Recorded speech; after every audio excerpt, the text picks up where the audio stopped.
welcome to SKG podcast series. Today's episode is very close to my heart because there are certain things we do as normal day-to-day operations at SKG, and then there are things which bring us joy and which we are very passionate about when we start a new qualification. So today we'll be talking to Matt and Cleo. I'll introduce them shortly, but we'll talk about the journey of conceptualizing a course from scratch about Diploma of Sports, Entertainment and Gaming Technology. It's a very different topic for us to discuss, but we'll shortly get to that.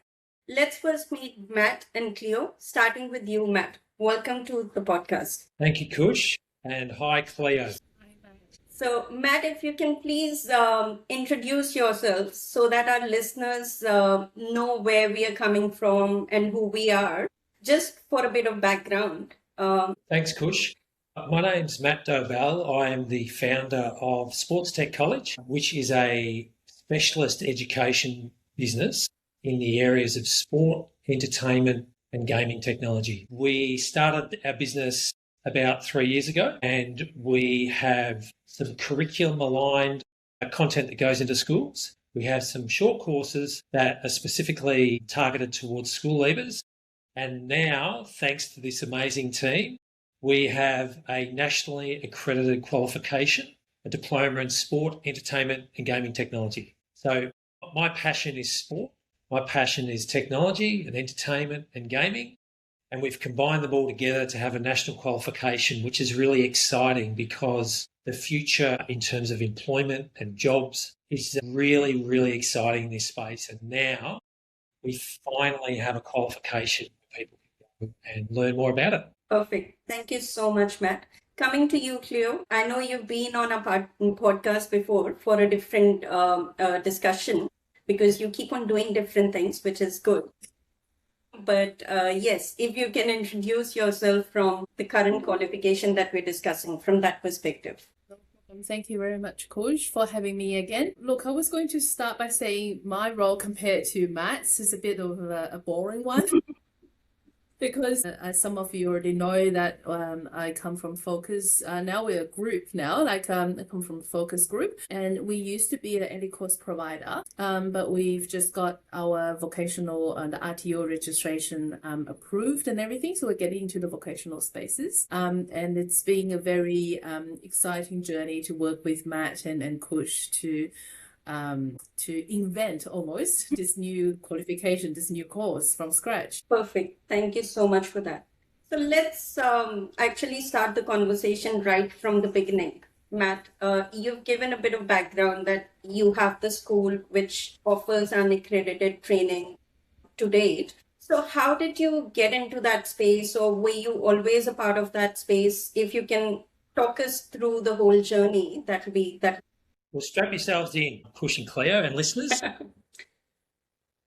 My journey has always been around sport and physical activity, and then I moved into commercialising sport and worked for Australia's largest media organisation, where I was exposed to quite a lot of technology innovation, to be honest, and we covered live sport there across audio, digital and social. So that was a really exciting role. And then I moved into more of a TV role and then across into AI and sport, which was some time ago. On the flip side, my background is actually in sports science. So I have a degree in sports science and have worked in that space before. But I've always been fascinated with a number of things, in particular around physical activity, fitness, health, but also technology, and a very early adopter of technology. Moving forward, once I was working in this business that was a global business around AI and sport, I soon discovered that my theoretical knowledge was not great in the space, albeit I can understand the product. So I decided to explore what education pieces were out there for me, who, I will be honest, I'm actually not like a programmer or an IT or a tech specialist. I'm very sort of middle of the road when it comes to type of industry. However, I soon found that there was nothing out there for me. So there was a couple of courses that were very highbrow around digital analytics, very maths focused. And I had some honest conversations with the providers and said, look, I'm not great at maths. Will I struggle? And they were fantastic and very honest. yes, look, there's a lot of maths. So if you don't have that foundation, so fundamentally, I thought to myself, I can't be the only person in this position that wants to have a role in this space. So a good friend of mine who is involved in a large school in Melbourne, we had a bit of a chat about the education and where it's all heading. And he sort of said to me, instead of, looking at it for yourself, why don't you create some education for people in that space like you? So originally I was going to do it to fix my problem, but then soon discovered through a number of research and talking to people over years that I'm not the only one in this position that loves this space but doesn't know much about it. So fundamentally, the whole premise of Sports Tech College was born where we would build some short courses for adults to get an understanding of the space because it moves so quickly. Yeah. The exciting part about that was talking to a number of people who I'm friends with that work at schools. They sort of said, look, what's really interesting is we don't really teach any of this stuff either at school. I mean, we touch on bits and pieces, but there's really 40 or 50 different areas in this space. Yeah. Is your content aligned to the curriculum? And I was like, well, no, it's not. So they said, well, that's quite an easy thing to do if you know the right people. So I got a business called ACHPO involved, which is the Australian College of Health and PE Recreational Teachers. They're like the body. And they helped me align our content to the Year 9, Year 10 national curriculum. So Unit 2 VCE, and we're expanding on that offering as well. And our content started going into schools, which is amazing. So Year 9, Year 10, you get an introduction into the space. Yeah. I like to call it light your little flame and get an interest. These kids growing up nowadays at school, they're all so tech-enabled. Yeah. The curriculum in this space is not there. So that's bubbling along. And then the question that kept coming back to me quite often was, well, where does it lead? Where does this lead to? And also I could answer that somewhat. There was this sort of burning idea that some people had mentioned, well, there's no qualification when you leave school. So, yeah, it's great at school, but where does it lead? And yes, there's potential here. Yeah. However, some sort of a qualification might give that pathway a bit more credibility. And that's where the concept of potentially building something that was accredited, that I had no idea how to do, was born. And Leo, who's obviously on the podcast here today, has been really instrumental in helping navigate through what has been an interesting process. So that's where we are today at the moment. Yes. So when we specifically talk about the Diploma of Sports, Entertainment and Gaming Technology, Matt, if you can dig deeper and tell us, how did that specifically come into shape? Like, was there something that triggered the requirement for the qualification? How did you discover that there's nothing of that sort that is existing in the market? Yeah. We'll also come to the process side of things, of how long it take and what was the process like. But I want our listeners to get a grip of, what is the qualification about?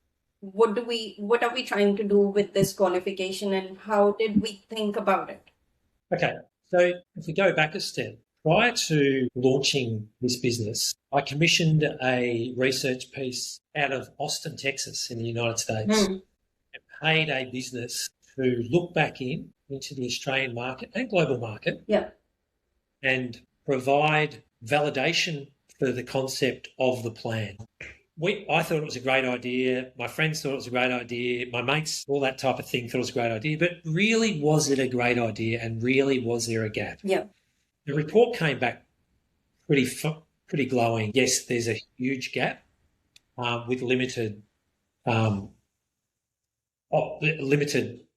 out there at the moment. Yeah. So we decided to pursue that. Now, bearing in mind, the plan was potentially to have some accreditation. But back in those early days, it was so far away from where we were in a startup scenario that we just had no idea of how to get there. And plus, I always thought that you had to be a university, you had to be TAFE, you had to be something to actually own the qualification. And I do remember having a conversation as well with a gentleman from the Australian Institute of Sport, we were having a social gathering one afternoon. I was talking about the business, and he said to me, "Why don't you build an accreditation?" And I said, "Well, how can I do that?" And he goes, "What do you mean, how can you do it? Of course you can do it. You've got the knowledge, you've got the background, you've got the contacts. Yeah. You just need to go through the process." So it had always stuck in my mind that, wow, I didn't realise I could do that. So the idea was always sort of there, but a bit not fundamentally a day-to-day option. So as sort of time went on, the idea was born around, given where the market is going with this category, in particular, sport being more than just sport now. It's an entertainment business. It's a gaming business. Yeah. Entertainment's more than just entertainment. It's a sport. It's gaming. Gaming's more than gaming. It's a sport. And also 2032, the Brisbane Olympics has been a real beacon of a goal, more so, that they have publicly come out and said that the 2032 Olympics will be the most technically led Olympics in the history of the Olympics. So if we go back a step, that's not far away now. That's only 6 years away. So who's going to be running all this technology? Who's going to be working this technology? And fundamentally, we did a lot of research around the job space and looked at how people work within sporting, entertainment and gaming organisations. And how they work at the moment is there's a lot of learning on the job. There's a lot of very senior people in roles travelling overseas. Yeah. Going to conferences or whatever it may be and coming up with ideas that are happening overseas and then bringing them back into Australia and trying to seed them through their team to make them happen. Right. What's happening is their team don't have the knowledge or the experience to actually facilitate the digital transformation, implementation, or just what the current and appropriate technologies are out there that are right for their organisation. So, there's this bubbling theme around sports, entertainment, gaming technology that's happening globally. But B, there's a real disconnect in, have I lost you guys? No. I just can't see it anymore. There's a real disconnect between the up and coming people that are learning stuff. And not what's up and coming, school leaders, people studying at the moment. Yeah. Our biggest competitor in the space, so to speak, is everyone that's teaching education, every diploma that's out there. Yeah. However, the diploma of sport out in the market at the moment doesn't touch any of this. Right. Yeah. We'll get to that down the track. We call our diploma really the education that's been built for the future and the now, whereas the current diploma is for the previous stuff. So we're really excited by where this can go and why we've developed it. Yeah. No, thank you so much for that, Matt. Let's talk about the accreditation journey. And I think, Cleo, it'll come to you. How do you see the whole journey? How difficult for someone who's thinking about a concept, starting from the concept stage of a qualification? If someone wants to go through a formal pathway of getting a qualification accredited, if we have to just talk about the whole journey, how challenging it was, what were the key challenges that we had to face, how much time it took, and what were the main areas that had to be looked at as part of that whole process. If you can just walk through the whole process for someone who doesn't know about the space and who doesn't understand how to actually approach it. So I'll probably jump in here as almost like a middle person between like an industry expert like Matt and someone who's a compliance specialist like SKG and Kush. So when I first met Matt through a friend and some other like business sort of engagement, I realized that they've got this fantastic program or fantastic programs that's sitting as an accredited education product. And I too had that question, like, why don't we make it into an accredited course, like a proper diploma? And that's how the conversation started.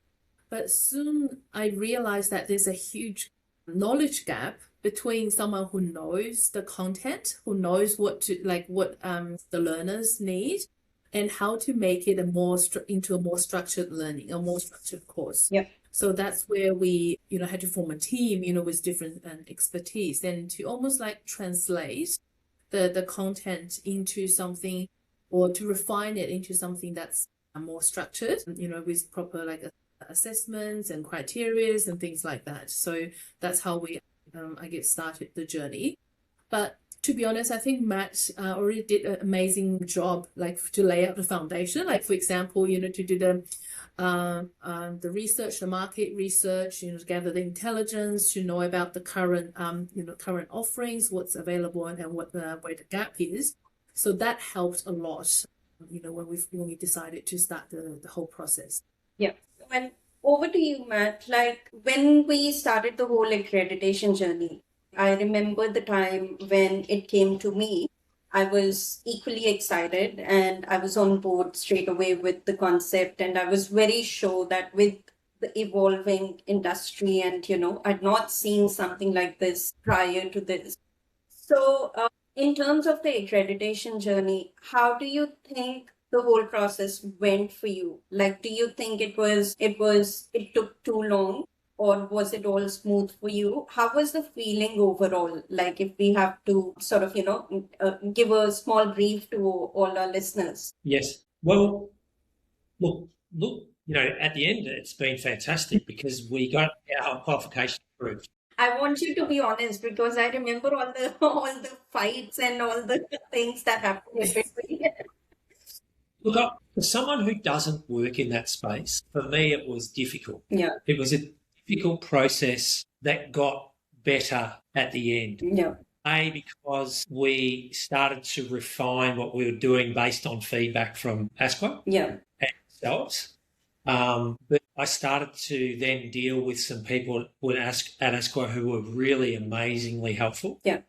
And yourself as well, Kush, in particular, with your client compliance background, and Cleo, being able to understand and navigate how to do this type of thing. Yeah. It did become a lot easier, but as you would both know, there were times where I became frustrated because it's like anything, I suppose, when you don't understand the space, you become nervous and somewhat, I guess, defensive of the way that you do things yourself versus being open to a different way of doing things. And I'm not saying I'm not open to it, but it was quite confronting at times where I would get challenged on particular parts of the application that I thought was perfect.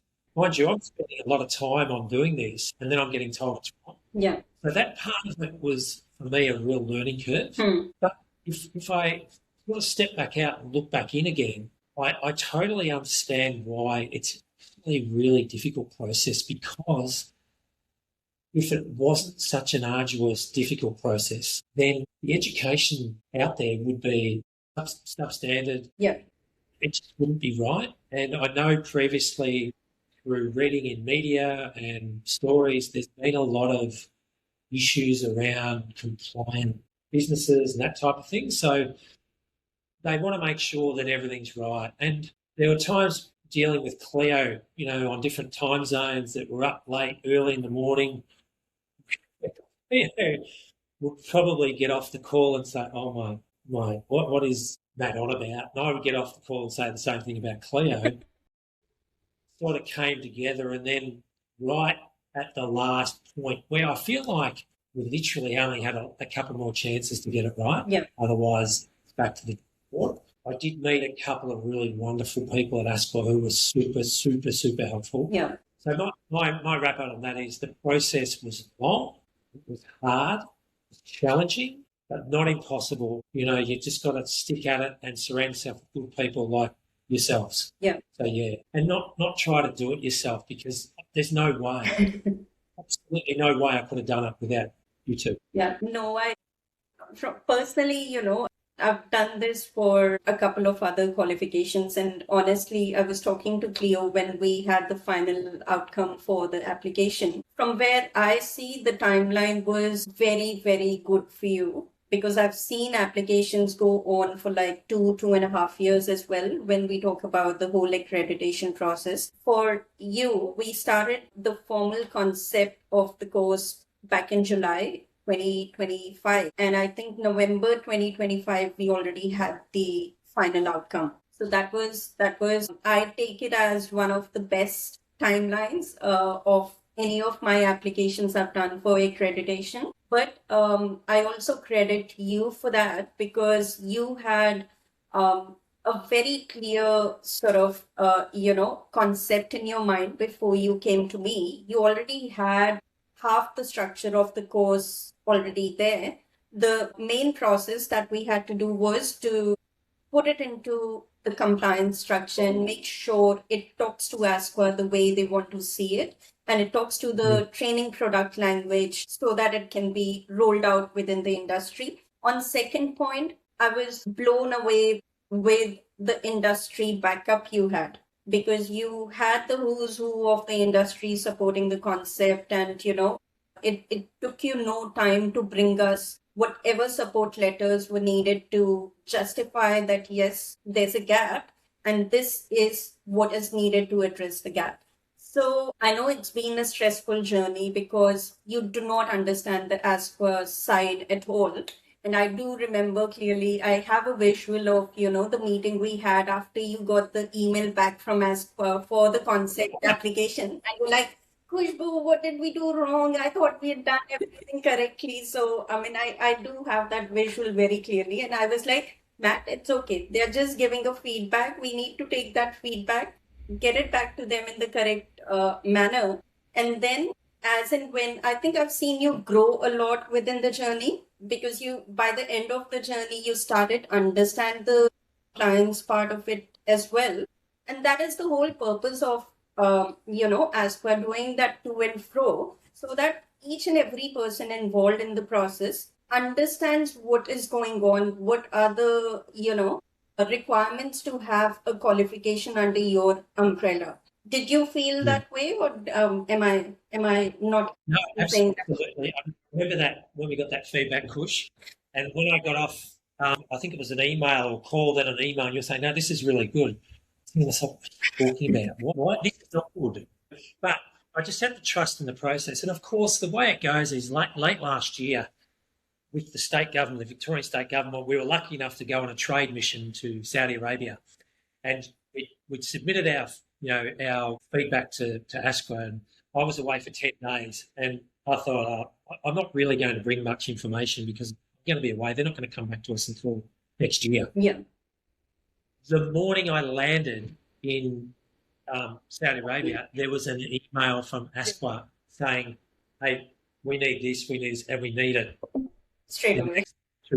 Like in the next 24 hours or something, I remember. I was like, Cleo, our time zones were so different, and it was a bit of a stressful period, but we got it done. And as I said, that was when I was dealing with someone at ASQA who was just so helpful. And to be honest, a lot of people at ASQA and also Human Ability and these companies, they were actually really excited by the sound of this qualification. And that, getting to the qualification itself, and I'm not sure if you're going to touch on this or whatever, but the background research that had to be done, the support we had to find and get from industry to prove that, A, there is a gap. Then they had to research to see if there was anything in development across their portfolio. That was a nerve-wracking piece as well, because we've had a lot of dealings with universities over the years, and doing masterclasses around Australia where universities come along and codes come along and sports professionals come along. Yeah. They'll often ask us, hey, what do we do in this space? How do we do it? And so getting that through was really exciting. Yeah. And now the hard work continues, but also it's exciting because now there's an option for people now to get a better understanding in this space, which is great, and I'm really passionate about that space as well. Yeah. And you mentioned human ability, and I want you to expand on that, because that's another thing that's a very crucial part of the application, that you have to get a confirmation from the JSCs. How did you experience that whole process? What was the pathway, to identify which is the relevant JSC for you? And then how did you approach them? How was the timeline? How was the whole experience like? Yeah, look, that experience for me was actually really good. I spoke to some really cool people. From memory, ASQA advised us to reach out to a particular group of, I can't remember the acronym for them. The GSCs, yeah. That's right, yes. Yeah, sorry. And there was 3 or 4 I had to speak to. I remember I spoke to all of them. One of them in particular came back pretty much straight away and said, look, this doesn't really fall in our remit. So they had to fill out a document saying A, we'd spoken, B, they'd seen our collateral and our information and our planning. Sure. And then I had a really great conversation and sort of built a bit of a relationship with one of the groups. So much so I offered to send her a gift for being so helpful, which she politely declined and said she wasn't able to receive gifts. Yeah. But that was pretty cool as well. So that part was really interesting and quite informative as well, in the sense that one piece of feedback we did get from one of them was one of the proposed units that we did propose, whilst not the same, there was a similar qualification out there, and they said, we're not saying don't do it, but you just need to determine whether or not you continue down that path, and if so, you need to be very clear on why, how it's different. Yes. And so as a group and through our feedback, we decided to not blur the line, so to speak. We decided to remove that from our course and continue with our other units and then replace that with an existing unit. So that was really good feedback. We felt our unit that we're proposing was very contemporary and very different. However, the feedback was really important in our decision. Yeah. So, yeah. And Cleo, with that, coming to the document side of things, technical or easy to navigate was the whole process in terms of the guidance that we had in the guides that were there and the published information that was there. Is there anything that you felt could have been better, or was it all as per the requirements? And it, like, how easy or difficult was it for you to navigate the whole process? I know we've done it together, but then you were the project manager for the whole ship to sail. So we've done bits and pieces, but you were holding it all together and keeping that distance between you and Matt to not get into the controversies all the time and just focus on the work, because we both were talking different languages at that point of time. So how was your overall experience and information you had, and how you had to navigate the whole process? I guess for me, the biggest learnings happened in two different areas. First one being the learning design part, which is how to translate something like some knowledge that we as a team already have into the structured learning, a specific structure, that's required by the government. Yeah. But as we all know, like there's no like one size fits all solution. So it's like we understand why the standard is there, like the standard framework, the structure is set in certain ways. Yeah. But for us, it's like, how can we turn it's such an innovative sort of course or study area to fit into something like a pre-existed framework? Yeah. So that was one of the challenges and the learning curve for all of us. But for the second part was, on the documentation side. So like how to, like we all have this knowledge, in our heads towards the end of the process, but how can we sort of put it on paper in a way that everybody in the industry can understand, everybody, in the regular, governing body, they can understand. On that front, I have to say the guides and manuals and all the documentations published by ASPA were super, super, super helpful. Yeah. It was very, very informative and very thorough. But it does take a bit of time and pay for all of us to sit down and go through it like line by line to understand what they mean by it. But once you get it, it's very clear. Yeah. I'll answer that if I can, Cleo. Yes. And push that. I totally agree with Cleo. There were things that with the feedback that I got wrong. But when I actually reread their documentation, it was there in writing. Yeah. And just through the sheer quantity of work, I just didn't probably read it correctly at the time. And it was just, how did I not actually do that? So, yeah. No, I also will second that, because the final feedback document that we had from ASPA, from, the final lodgement that we did and the document that came back, that was so black and white and so clear on what the expectation is and what are the gaps that are still remaining. So it was I know having that conversation with both of you that it's, such a lengthy document, and are we going to be able to make it? Do we need an extension for it? But having a read through that document, I could understand that they're all very minor fixes. And ASQA just wants to make sure that the national course document, once it is published and once it is finalized, it is as per the industry standards and as per the industry requirements. And each and every amendment that we did in that course document was just to have a perfect document at the end of the day. But that whole report was so easy to sort of decode and navigate and bring that back into the course document that I was more than confident that, we'll be able to carry it off and we'll be able to provide it in time back to ASQA. So yes. Okay. So now coming a little more into the technical details of the course, Matt, because I know how exciting the whole unit structure is within the qualification.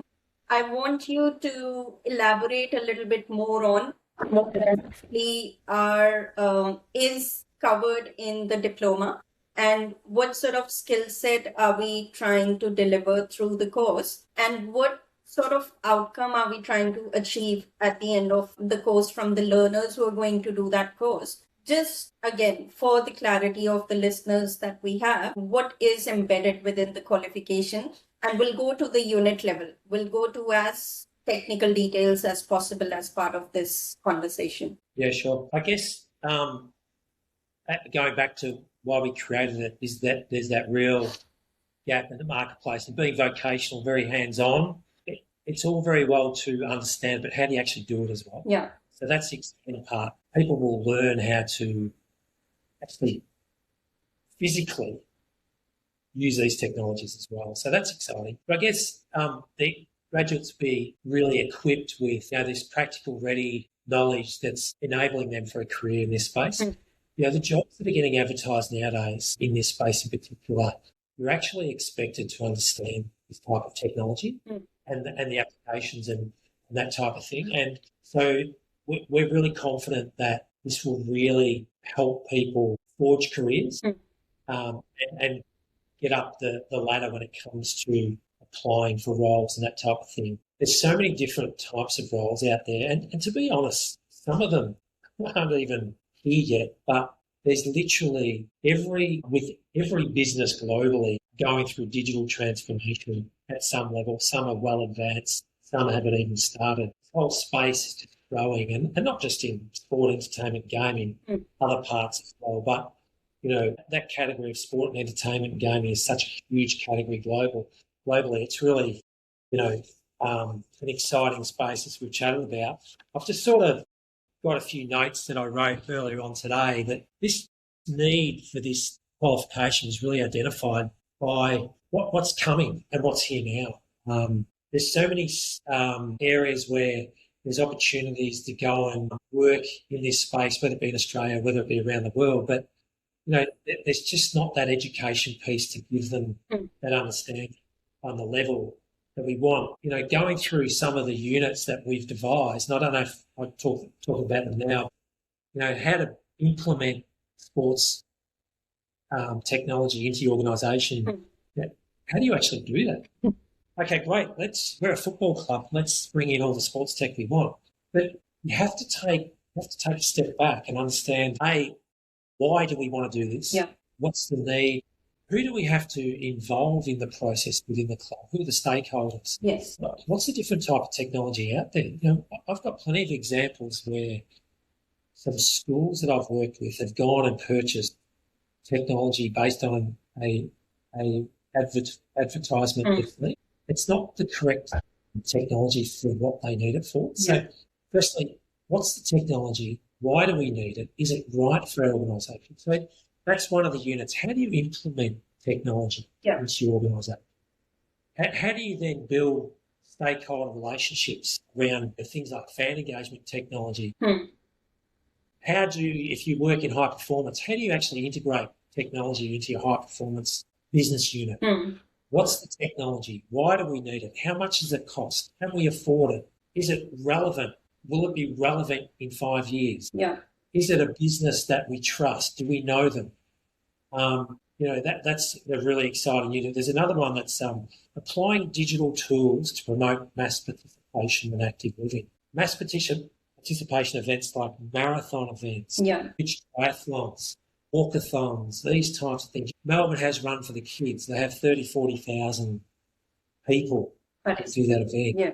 How do you apply technology to make that event run smoothly? How do you coordinate all the photos? You can do that event and they take photos by your number. What's the technology behind that? Is there a better technology that we can implement into our fun run that only has 300 people? Yeah. So these types of things people learn about. How do you apply robotics and automation? Yeah. Sports technology. What is robotics? I guess a really easy way to understand robotics is there's a robotic lawnmower now that can mow sports fields. Right. How cool is that? They can also mark out the lines on sport fields as well, but there's so many different types of applications. How do you assess and implement sustainability technology into your sporting organisation, the entertainment? How do you plan, install technology into your venue? You might have, art stadium type of thing. How do you develop and operate esports events? How do you broadcast that? Yeah. How do you get your fans engaged? So many cool parts. How do you create and distribute digital journalism? You're a young and up-and-coming journalist at school. There's so much technology out there that you can write, broadcast, deliver your journalistic talents at the push of a button. How do you apply and manage emerging technology in sports and entertainment? And then how do you use these technologies to collaborate with work environment? It's all great. Technology is fantastic, and it's a really great way to implement things and to reduce workloads on people. It's also fantastic. But how do you actually bring it into your organisation? So really cool units of competency that we believe there's some real gaps in the market for people learning. So we're really excited by the content. No, definitely. And I think when we were sort of unpacking the whole qualification, I personally felt each and every unit could be translated into a full qualification because there was so much more in the whole skill set that was happening. Because personally, my son plays the basketball and we go there for the basketball and, we're still scoring on the traditional boards and stuff. When I crossed path with this qualification, that's when I realized that Australia being so much into sports and so much ahead of the rest of the globe, if in Australia also we are sticking to the traditional methods of, in the day-to-day play, we all see that in our lives. I think whoever's got kids, they are involved into one or the other sport for sure. So even in Australia, if we see that gap, then imagine the rest of the world, because given my background, like in India, we do not even have that much advancement of, sports in every area. Cricket is a big thing there, but then the other sports, they're still emerging areas of interest within the community. So, but here, like we've got proper clubs and everything. Even then, we are sticking to the traditional methods of, when I have to score for the game, when I take him for the basketball, I start dreading because it'll either I'll give a wrong mark or something, but it is so outdated. Technology is all. Do you write it down, do you? No, there are the billboards that, you press the red button, you get a foul, and then you press the yellow button, you get... I've done that, and I've got it wrong as well. I've been shouted at by the parents because if I press it twice by accident, I give extra points to the team, and I'm like, okay, what did I do wrong? But then there has to be a better way of doing it, right? So and I think you touched on something really important there. Sport, let's just talk about Australia briefly. Sport in Australia, especially at grassroots level, is run by volunteers. It is run by mums and dads and volunteers. So Mary and David mow the local sporting field on a Saturday afternoon. It takes them all day. Yes. There's an application for a robotic lawnmower to do that, so they get their time back. Technology can help you improve your organisation by reducing volunteer hours. If we don't have volunteers in Australia, grassroots sports does not happen. Yeah. We all see the professional stuff, but some of this technology, some of it's free, some of it's really cheap. But no one knows about it. Yeah. So I work in this industry, and it's hard enough to keep up with it when you're working. So what about the people out there that don't work in the industry? They don't know about it. Okay, so great. Let's get a camera for our sporting club to film the kids play football. Okay, that's great. What do you do with it though? How do you set? How do you use it? How do you understand the data that comes out of it? How do you protect the identities of the kids? What do you do with that footage? There's all different things that you can learn about that, and that's part of the puzzle. And then you go globally. And let me just concentrate on the golf for the moment, Middle East. Now, there was an article recently where they're saying over the next 8 years, there's 100,000 jobs for sport in that region. 100,000 jobs to fill. And what they're doing the golf area, you're saying? Within the Middle East region. Middle East, 100,000. One of the top 3 issues that they face is they have these jobs, the education is too traditional. Universities do PE degrees, sports science degrees. They don't have the education to help fill a lot of these roles. Yeah. Now, I'm not saying that our qualification is right for 100,000 people. Yeah. But there's definitely a percentage, given the technology that the stadium building over there, the sports are involved in. That's just the golf. Think of it on a global scale. Yeah. So the applications, and Australian education as well is a very well exported product as well. So I do believe there's opportunities overseas, and at some stage we'll get to that. Yeah. If I can just contribute this point, I think I can see, like, being in the market for a few years now, like, I can see a huge demand both domestically and also from the international market. So if we talk about the domestic level, like, all of our kids are involved in some sort of sports activity from very young age, like on a grassroots level. But realistically speaking, how many kids can progress into the elite or professional level? That's only like a tiny percentage out of the older population. But does that mean the rest of the children, they just lose their passion along the journey? No, they're still very, very keen to be involved. Like the other day, I was asking my older son, Max knows about it, he's very passionate about soccer. I was like, okay, if you can't become a professional player, which is, I have to be realistic, right? And what do you want to do? He was like, okay, if I can't, because he's only 8 years old, he's trying to sort of organize his thoughts. And he was like, if I can't play soccer, I want to manage soccer. Like, I want to work in this space. Yeah, it's like maybe, so I said, okay, maybe you can consider maybe sports management, sports technologies, innovation, anything like that as your future career as well.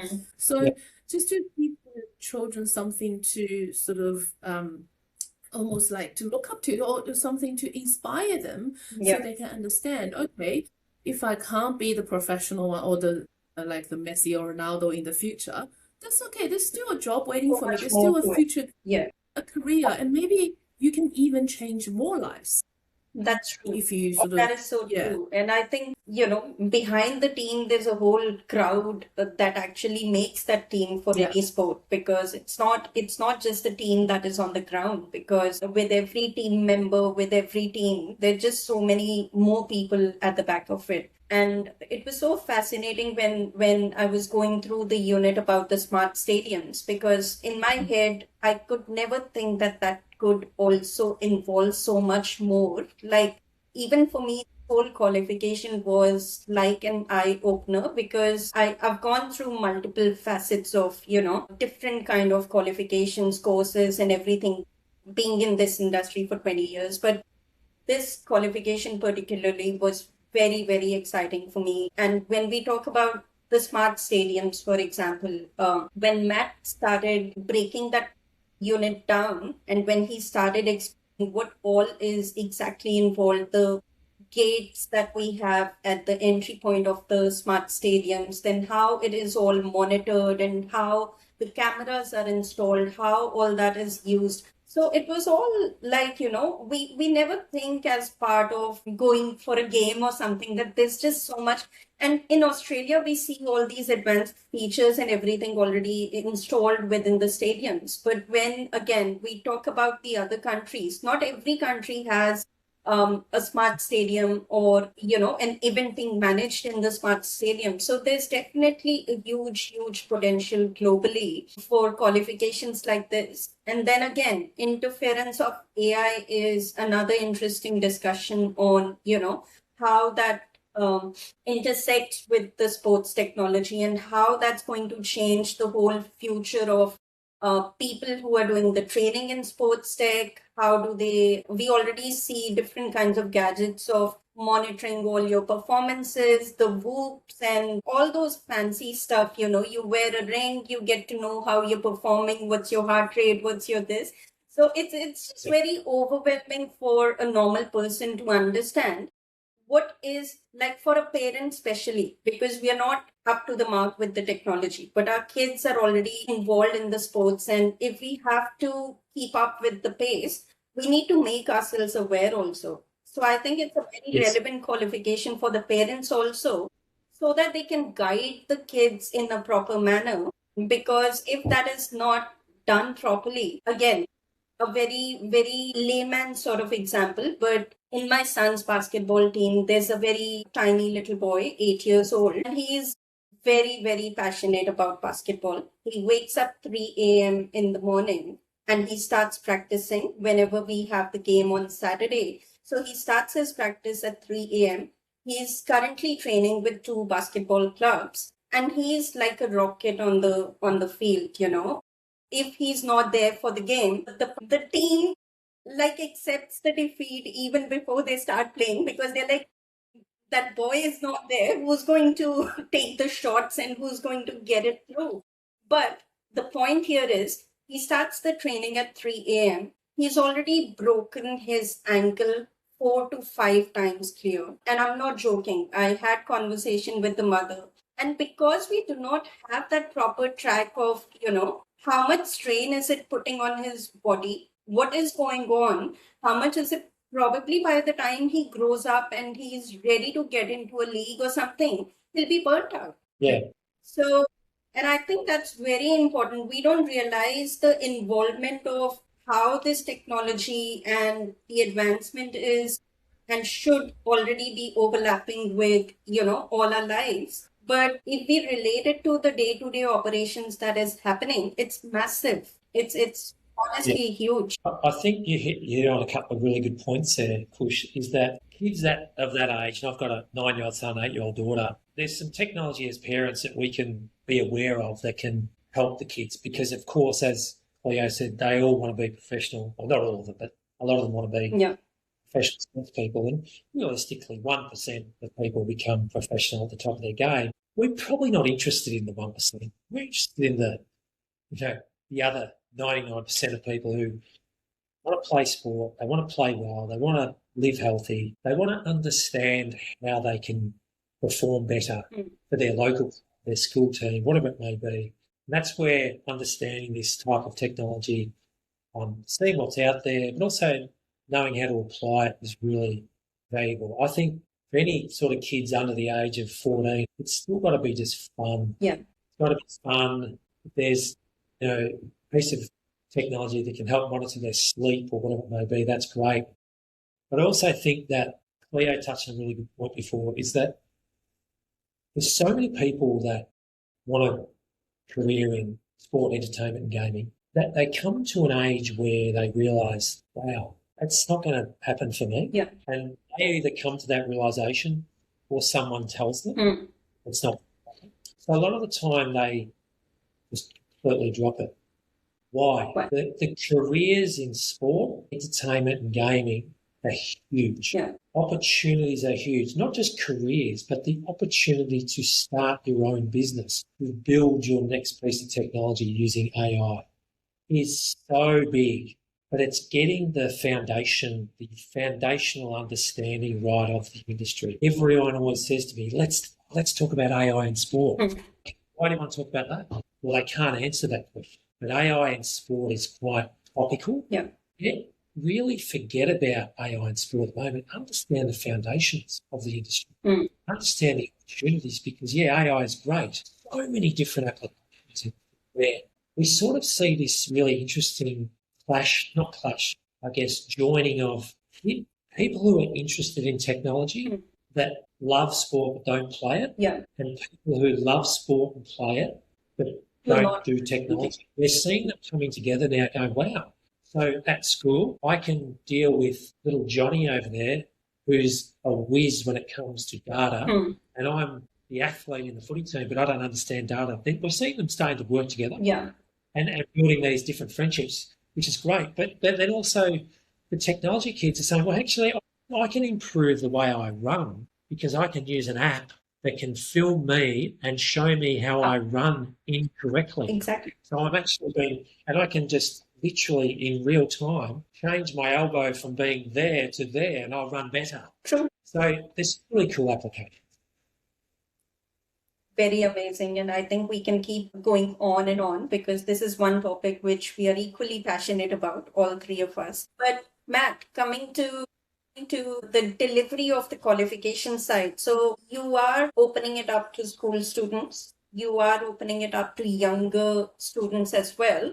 So if you can just give a bit of background of who is it fit for, what age is the right age for starting this qualification? Because obviously, being a diploma, we cannot expect a year 5, year 6 student to pick up on it. So what is it that we can offer to the younger class of students? Because you've got so many other unaccredited skill sets that you have under your umbrella.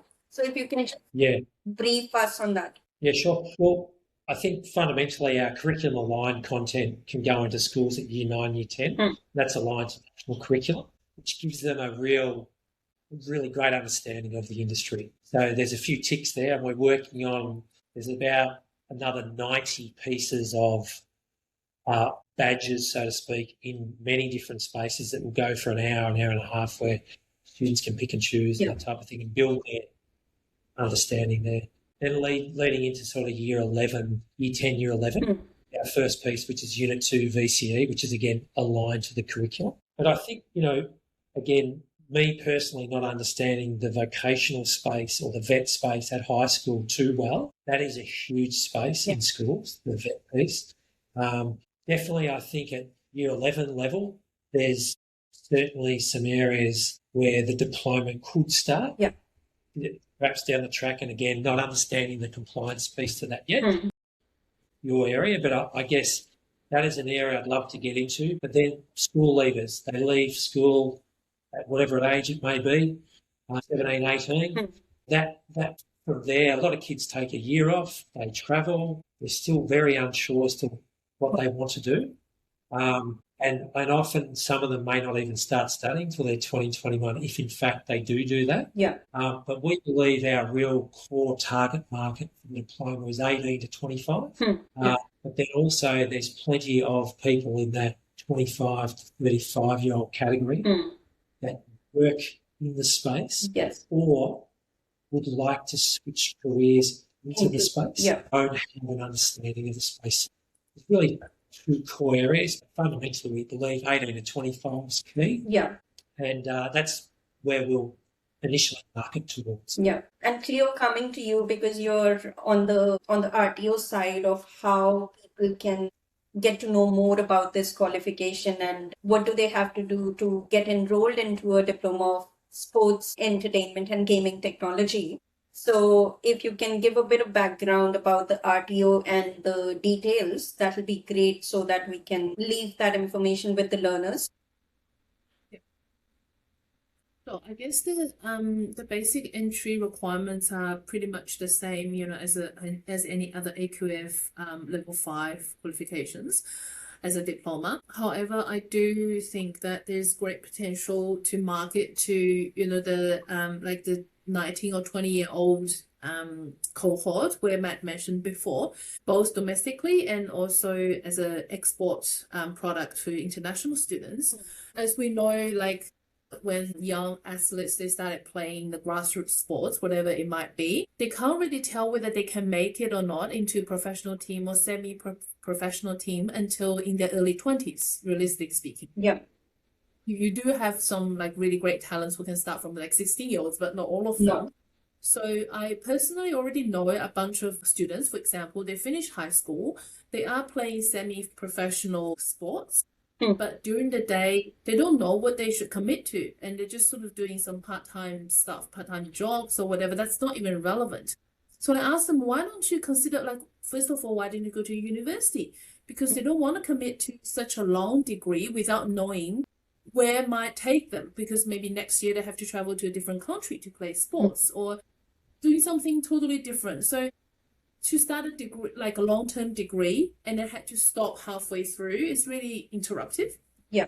So that's why they were like, we don't know what to do. And I was thinking, wow, okay, for these kind of students, for example, or potential students, if they have something that's relevant to what they're doing or what they're pursuing, that can almost build the foundation to a future even academic pathway or future university degree, while they still have enough flexibility or enough time to consider what they want to do in the sports field or in the actual like competitions and everything. That would be fantastic. And as you mentioned, like Australia is such a big nation in sports and such a global leader in some way. Like we do have like young athletes travel to Australia for various competitions like swimming, golf, tennis, even to play soccer, basketball, everything, right?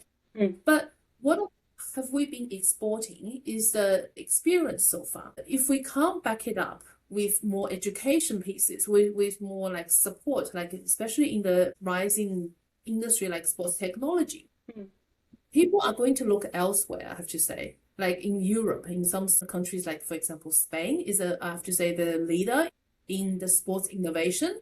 A lot of professional clubs are starting to roll out those unaccredited courses, like short units and stuff like that. Yeah. But of course, they can't issue degrees, they can't issue certificates. They're sort of just backing up with their brand. Yeah. But we have a natural advantage here because what we offer is a very structured learning product. It's very structured qualification. So we can almost guarantee the quality of it, compared to some like 2 weeks short course you just do online. You know, that's you know what I mean, like the difference a hobby behind it. Yeah. Exactly. So I do think something like this for Australia, for the sports industry, has great potential to pursue. Just on that as well, Leo and Kush, is that when it comes to global sports tech and global sports innovation and entertainment, Melbourne, Australia is a global leader. We talk about all the stadiums around the world. Company based out of Melbourne, that's a global company, founded in Melbourne, that currently and previously has built and installed technology into the biggest and best stadiums in the world. Yeah. And there's another company out of Adelaide who does the same thing now as well. They install technology in the stadiums around the world. And we're talking like thousands of stadiums and ones that you would know and people our listeners would have heard of. Yeah. So, you know, Australia's a really punches above its weight when it comes to innovation in many industries, but in particular Sports. So, No. Yes, but how can we sort of convert that or translate that into something, you know, potential young people, so people looking to change their careers? Yeah, they can know about, for example, they can be inspired about through hopefully through our education, like our qualifications and even future qualifications, we can sort of help to achieve that. I'm sure we'll get there, and it's an exciting journey for all of us. Any closing comments from two of you before we sign off for today's episode? Because I think we scheduled it for an hour, but we've been going pretty steady, and I think we can talk for another couple of hours. But so just so that we don't stretch it too long, we'll have a lot to talk, but we'll break it up in bits and pieces. So Matt, first from you, any closing comment on the whole conversation, just to sum it up, or, you know, some thought for the listeners before you go? Yeah, sure. Well, firstly, thank you so much, Bush and Cleo, for your time, but also thank you for your support over the last close to 12 months now, in particular, and I've really enjoyed the journey. But what I'm really excited about is getting students involved and showing them that this industry is amazing. The opportunities are only limited by your imagination. Yeah. Once you get a foundational understanding, whatever you can imagine, you can literally build in this industry. So that's what I'm really excited. Perfect. Thank you. Perfect. Thank you so much, Matt. Leo? For me, I'm just super excited to continue with this project. Now that we've got the course accredited, I'm very much looking forward to the delivery or the commencement of delivery of this course, so we can actually take it to the market, take it to all the potential learners and start their journeys. Perfect.